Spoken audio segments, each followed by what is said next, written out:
ఇప్పుడైతే మా వారితో నేను బయటకైతే ఎళ్తున్నానండి.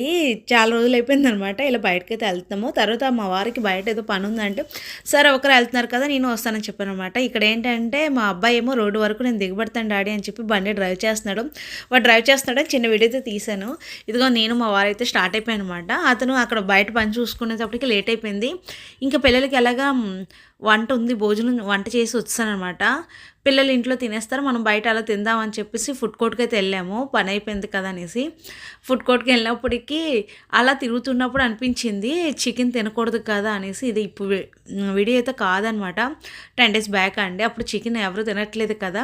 చికెన్ తినకూడదు కదా! మళ్ళీ ఇంకెందుకు అని చెప్పేసి మా వారు ముందే సెంటిమెంట్లు ఇవి పాటిస్తారు.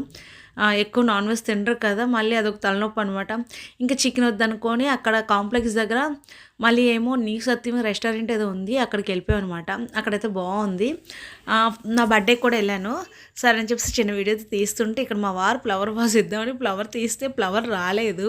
ఫ్లవర్ రాకపోవడంతో అదే అలా ఇచ్చేస్తున్నారనమాట. వీడియో తీస్తున్నానని చెప్పేసి.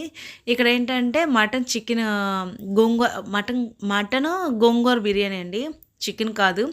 మటన్ గోంగూర బిర్యానీ అయితే చెప్పుకున్నాం అనమాట. అదైతే వచ్చింది. టేస్ట్ అయితే బాగుంది స్పైసీగా.